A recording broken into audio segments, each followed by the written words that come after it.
Hi guys အားလုံးမင်္ဂလာပါကျွန်တော်ဒီနေ့မှာတော့ Arsenal တင်းနဲ့ပတ်သက်ပြီးတော့ကျွန်တော်တို့ရှေ့လာမဲ့ transfer window ကာလတွေမှာ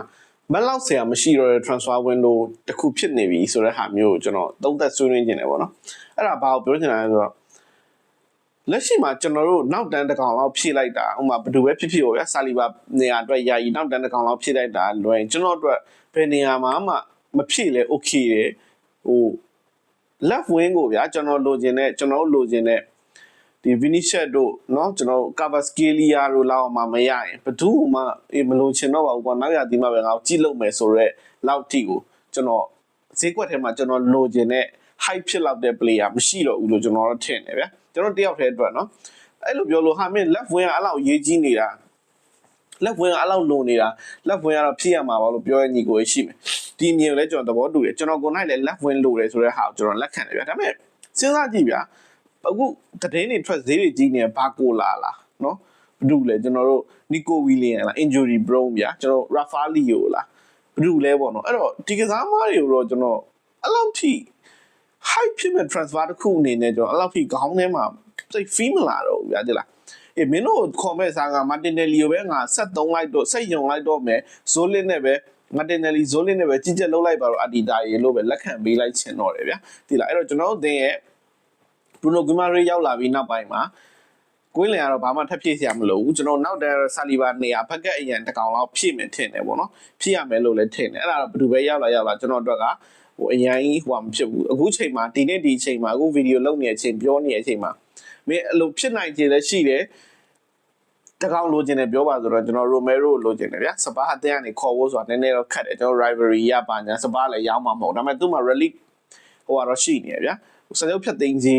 ရှိနေရပေါ့နော် relic clause ရှိနေရအဲ့တော့အဲ့အရာနဲ့ကျွန်တော်တို့ခေါ်မယ်ဆိုရင်တော့ခေါ်လို့ရတယ်ဒါပေမဲ့ဟိုစပါးနေကပတိန်လည်းဖြစ်တဲ့ Romero ပြောင်းလာလို့ဆိုတာနည်းနည်းစိတ်ကူးရင်ဆက်တယ်ဗျာဟို Atletico တွေပိုင်းနဲ့တရင်ထွက်နေရဆိုတော့နောက်တန်းဘယ်သူပဲရောက်လာကျွန်တော်အဲ့လောက်ထိ feel မလာဘူးဒါပေမဲ့ left wing ကိုတော့ကျွန်တော်တော်တော်လေး queue site တယ်ဟိုဘာကျွန်တော်ဘာမဟုတ်တယ်ဗျာကြည့်မလားအဲ့လိုမျိုးကြောင်ကောင်တွေရောက်လာမဲ့အတူတူမင်း Martinelli နဲ့ Zolit ကိုပဲယုံကြည်ပြီးတော့တရားဒီတော့ကြီးကြက်သုံးလိုက်ပါတော့ကွာအတီတာလို့ပဲကျွန်တော်အဲ့လိုမျိုးပဲလက်ခံပေးလိုက်ချင်တော့တယ်ဗျာအဲ့တော့ကျွန်တော်တယောက်တည်းအတွက်က Bruno Guimaraes ကိုကျွန်တော်အရင်လိုချင်တဲ့ Bruno Guimaraes ကိုရပြီးနောက်ပိုင်းမှာအဆင်နဲ့နောက်တန်းတစ်ကောင်လောက်ဖြစ်ကျန်တဲ့ဘယ်နေရာမှမဝင်တော့ဘဲ transfer window ပိတ်သိမ်းသွားမယ်ဆိုလဲကျွန်တော်ကျင်တတ်တယ်ဘာလို့ဆိုတော့ Zolit Martinelli ကိုကျွန်တော်ယုံလို့တော့မဟုတ်ဘူးဒါပေမဲ့ခေါ်မဲ့ကောင်တွေကိုသူတို့လောက်မယုံလို့ဗျာသိလားအဲ့တော့ကျွန်တော်တို့အသင်းအတွက်တကယ်လိုအပ်တာ Vinicius လို့ Morgan Roger လို့ကျွန်တော်တို့ Kvaratskhelia တို့လိုမျိုးအဲ့လိုမျိုးလက်ရှိအချိန်မှာတကယ် hype ဖြစ်နိုင်လောက်တဲ့ transfer တွေကျွန်တော်တို့လိုအပ်တာဗျာ Morgan Roger Chelsea ရသွားတယ် Kvaratskhelia လည်း PSG ကဘာကြောင်းနဲ့မှရောင်းမှာမဟုတ်ဘူးကျွန်တော်တို့ Vini ကလည်းစာရုပ်သက်တိုးသွားပြီဆိုတော့ကျွန်တော်တို့ကတော့ left wing တွေအတွက်ရင်မခုံတော့ဘူးဗျာဘယ်သူပဲရောက်လာကျွန်တော်တို့တော့အဆင်